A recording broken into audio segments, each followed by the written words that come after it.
کچھ لوگ ہم سے لڑتے ہیں کہ تو لوگوں کو مایوس کرتا. میں نے کہا میں مایوس نہیں کرتا. ہم کیسے مایوس کر سکتے ہیں؟ ہمارے یہاں تو ایمان کی ڈیفینیشن یہ ہے الایمان بین الخوف والرجاء. ایمان خوف اور امید کی درمیانی کیفیت کا نام ہے. ہم قوم کو مایوس کیوں کریں گے؟ لیکن جو قوم اتنی بے باک ہو چکی ہو کہ بڑی معذرت کے ساتھ یہاں کے حالات ایسے نہیں ہوں گے، لیکن ہم پورا ہندوستان گھومتے ہیں اور بڑی بات کرتے ہیں، دنیا میں بھی جاتے ہیں ہندوستان کے علاوہ. لوگ اتنے غافل ہو گئے اپنے دین سے کہ جن کی نگاہ پاپ سے اس کی سگی سالی محفوظ نہیں ہے. اس قوم کو ہم چہرے دکھا کے کیا جنت پائیں؟ جس قوم کی نگاہ سے اس کی چچازاد بہن محفوظ نہیں ہے، ہم اس قوم کو کیا جنت کی بشارت دیں گے؟ میرے بھائیوں، حالات اتنے دردناک ہیں. اب حالات تو یہ ہے کہ معاذ اللہ بیٹیاں جوان ہو جائے تو بعض جگہ وہ باپ کی نگاہ سے محفوظ نہیں ہے. اتنی غفلت کا حال ہے، خشیت اتنی اٹھ چکی ہے، خشیت ربانی اٹھ چکی ہے. میں جانتا ہوں ہم گراؤنڈ ریئلٹی کے لوگ ہیں، ہم گراؤنڈ زمینی حقائق والے لوگ ہیں. ہم لوگ جانتے ہیں حالات کے تقاضے کو لوگ ہمارے پاس آ کر کے باتیں کرتے ہیں. بعض بچیاں طلاق پا کر کے گھر آئی ہے تو باپ نے باپ کی نظر ڈالی ہے. بعض جو ہے وہ بہویں جوان سسر کی نگاہ سے محفوظ نہ رہ سکی ہے. یہ حقائق ہے، زمینی حقائق یہ ہے. میرے بھائیوں، جس قوم کے اندر سے خوف خدا اتنا اٹھ جائے، کہاں وہ تقویٰ تھا، کہاں وہ تقویٰ، کہاں وہ تقویٰ کہ سیدنا عمر ابن خطاب جیسی ہستی جنہوں نے رسول اللہ کی زیارت کی ہے. اور خوف کا عالم یہ ہے کہ چہرے پر آنسوؤں کے نشان ہے. علامہ ابن الجوزی اپنی کتاب میں لکھتے ہیں کہ ایک مرتبہ فاروق اعظم اپنے گھر کے دروازے پر بیٹھے، فاروق اعظم گھر کے دروازے پہ بیٹھے ہیں اور چہرہ گلی کی طرف کیا ہوا ہے. ذرا غور سے سننا، چہرہ گلی کی طرف کیا ہوا ہے اور دروازے پہ بیٹھے ہیں. ایک صحابی آتے ہیں، چلے جاتے ہیں سلام کر کے، کچھ دیر کے بعد آتے ہیں تو فاروق اعظم اسی طرح دروازے پہ بیٹھے ہوئے ہیں. وہ لوگ بھی کیا لوگ تھے، یہ نہیں دیکھا کہ فاروق اعظم ہے، یہ نہیں دیکھا عمر ابن خطاب ہے، یہ نہیں دیکھا کہ رسول اللہ کے صحابی ہیں. جب دیکھا کہ دروازے کی طرف رخ کر کے بیٹھے ہیں، وہاں کسی کی رعایت نہیں تھی، کیونکہ وہ لوگ سب سے پہلے شریعت کے مرید تھے، بعد میں کسی کے مرید تھے. وہ لوگ سب سے پہلے شریعت کے معتقد تھے، بعد میں کسی اور کے معتقد تھے. فاروق اعظم کو دروازے پہ بیٹھا دیکھ کر ایک عام صحابی ٹوکتے ہیں، عمر اب تم بھی دروازے پہ بیٹھو گے رستے کی طرف منہ کر کے؟ آپ دروازے پر کیوں بیٹھے رستے کی طرف منہ کر کے؟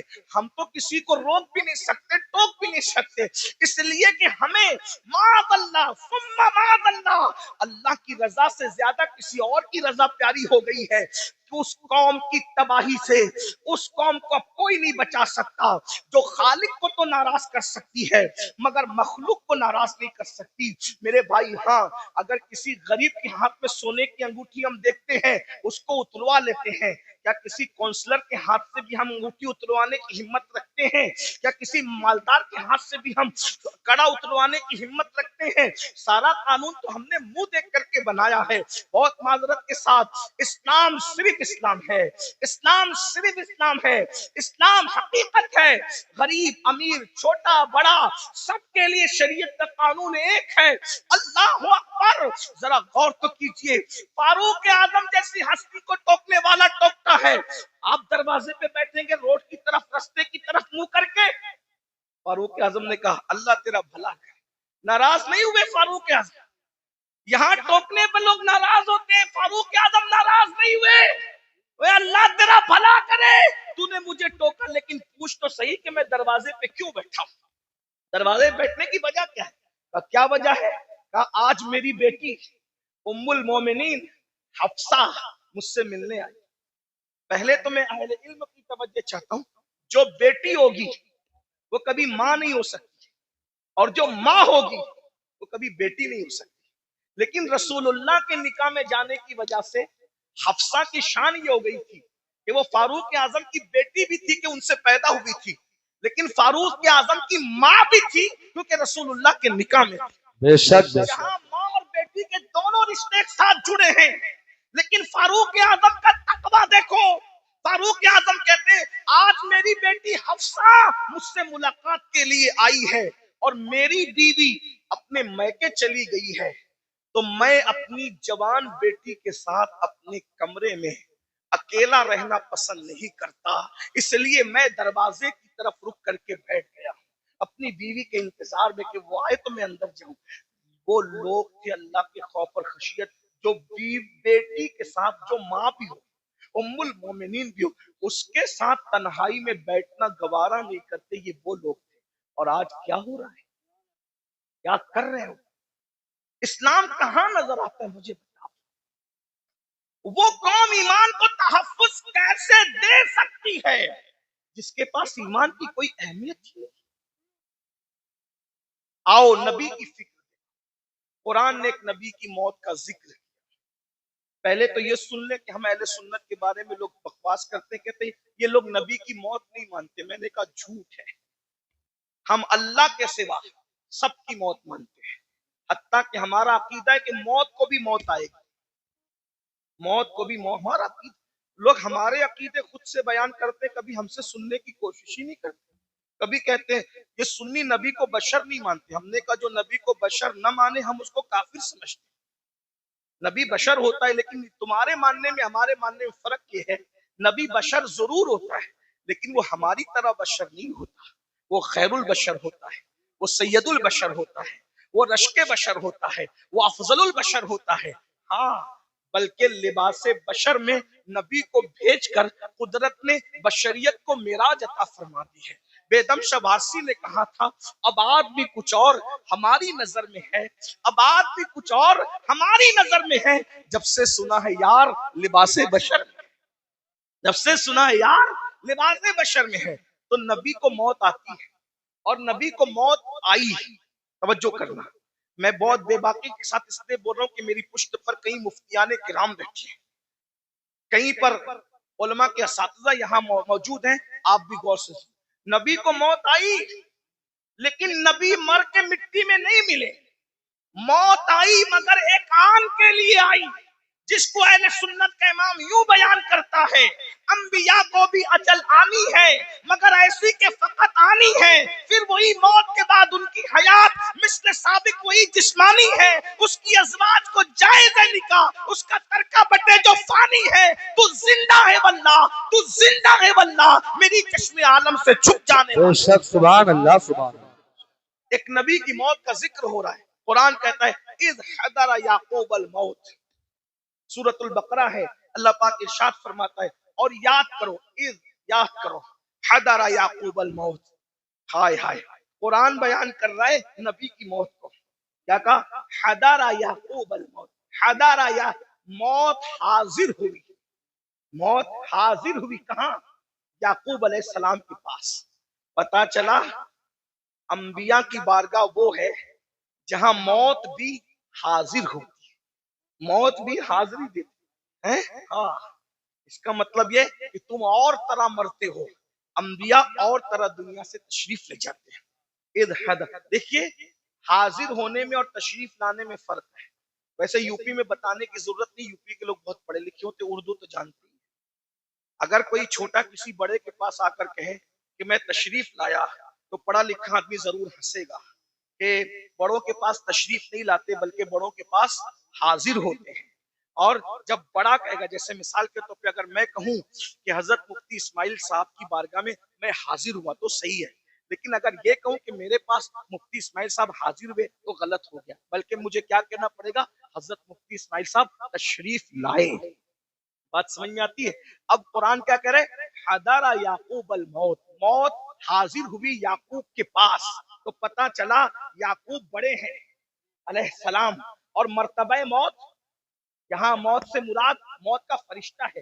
جی ظاہر جی سی بات ہے ہمارے نبیوں سے، ہمارے نبیوں سے رسول ملائکہ کا مرتبہ افضل نہیں ہے. ہے نا، ہمارے یہاں پڑھایا جاتا ہے رسول ملائکہ سے انبیاء کرام اور رسولان نظام جو انسانوں میں ہے وہ افضل ہے. ٹھیک. حضر یعقوب الموت، اس سے پتا چلا. اور پھر اس کے بعد کیا قرآن کہتا ہے؟ جب موت حاضر ہوئی تو قرآن کہتا ہے حضرت یعقوب علیہ السلام نے اپنے بچوں کو، پوتوں کو، بیٹوں کو، سب کو جمع کیا اور کیا کہا؟ اذ قال لبنی ما تعبدون من بعدی، کہ تم میرے بعد کس کی عبادت کرو گے. نبی کو فکر کیا ہے؟ بیٹے کیسے کیسے بیٹے ہیں؟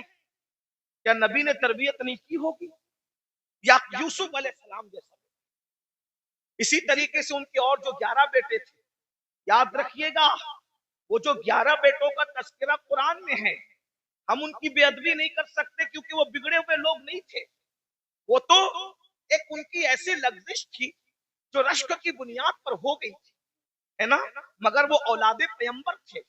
ان کے اور ان کی اولادیں یعقوب علیہ السلام کو فکر ہے تو یہ نہیں کہ میرے بچے میرے بعد کھائیں گے کیا، کیونکہ رزق کا وعدہ اللہ نے کیا، اللہ رزاق ہے. میرے بعد میرے بچے پہنیں گے کیا، اللہ رب ہے وہ پہنائے گا بھی. میرے بعد میرے بچوں کا کیا ہوگا، ارے وہ سب کچھ انتظام کر دے گا. نبی کو فکر ہے دنیا سے جاتے وقت تو اپنے بچوں کے ایمان کی فکر ہے. پوچھتے ماتا بدون من بعدی، میرے بعد تم کس کی عبادت کرو گے. تو بیٹوں کی بھی تربیت ہوئی تھی، پوتوں کی بھی تربیت ہوئی تھی. انہوں نے کیا کہا، قالوا نعبد الہک. اب یہاں توحید بیان ہو رہی ہے، توجہ کرنا. یہی سے ایمان، اب گفتگو کا آغاز ہوتا ہے. ایمان اصل کیا ہے، توحید اصل کیا ہے. قالوا نعبد، ہم عبادت کریں گے الہ کا، جو تمہارا خدا ہے. یہ نہیں کہا اللہ کی عبادت کریں گے، یہ نہیں کہا اللہ کی عبادت کریں گے. کیا کہا، الہ کا، آپ کے خدا کی عبادت کریں گے. وہ الہ آبائی کا، اور آپ کے باپ داداؤں کا جو خدا ہے. اور پھر تشریح آ گئی، اسماعیلا ابراہیم و اسماعیل و اسحاق، جو ابراہیم کا خدا ہے، جو اسماعیل کا خدا ہے، جو اسحاق کا خدا ہے. توحید بیان ہو رہی ہے مگر نری بیان نہیں ہو رہی ہے، بلکہ توحید اللہ والوں کے ذریعے سے بیان ہو رہی ہے.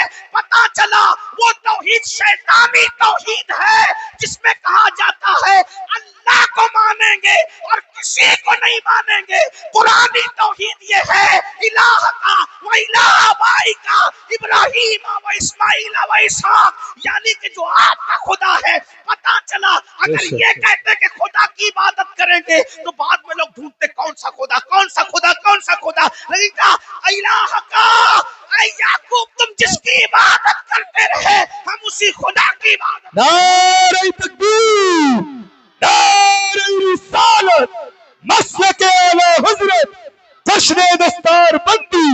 سبحان اللہ، ماشاء اللہ. اب یہاں لوگ ہم سے کہتے ہیں تم تو صرف نبی نبی نبی نبی کرتے رہتے ہو، تم اللہ کا ذکر نہیں کرتے. میں نے کہا یہ بھی اللہ کی سنت ہے، یہ بھی اللہ کی سنت ہے کہ اللہ نے اپنا تعارف کہیں اکیلے نہیں کرایا، اپنا تعارف ہمیشہ اپنے مقبول بندوں کے ذریعے سے. آئیے میں چونکہ مدرسے کی محفل ہے تھوڑی مشکل بات کرتے ہیں، علماء کی برکت سے اللہ آپ کو سمجھا دے گا، آپ کی سمجھ میں آ جائے. کچھ لوگ حضور کے پاس آئے، اب پوچھنے لگے کہ آپ کا خدا کیسا ہے وہ بتائیے. خدا کو دیکھنے کی تمنا تھی، آپ کا خدا کیسا ہے وہ بتائیے. تو وہ پوچھنے لگے آپ کا خدا مٹی کا ہے، سونے کا ہے، چاندی کا ہے، تانبے کا ہے؟ کیونکہ اب تک وہ یہی سب دیکھ رہے تھے نا، تو جو دیکھ رہے تھے وہی دماغ میں گھوم رہا تھا. آپ کا خدا کیسا ہے اے محمد صلی اللہ علیہ وسلم؟ ہم اس طرح حضور کا نام نہیں لیتے لیکن انہوں نے کہا تو میں نقل کرا. یا کہا اے مسلمانوں کے پیغمبر آپ کا خدا مٹی کا ہے، تانبے کا ہے، پیتل کا ہے، کیسا ہے آپ کا خدا؟ تو اللہ نے ایک سورت پورے قرآن میں اپنے لیے خاص کی. دیکھو اہل سنت لوگ کہتے ہیں ان کو تو نبی اس وقت کچھ نظر نہیں آتے، یہ شرک کرتے ہیں. ہم نے کہا پاگل ہوئے ہو، تم بھی انگریزوں کی پیداوار میں سکھ پیداوار ہو، قرآن سمجھتے نہیں. اگر تم نے غداری نہ کی ہوتی تو آج امت کا یہ حال نہ ہوا.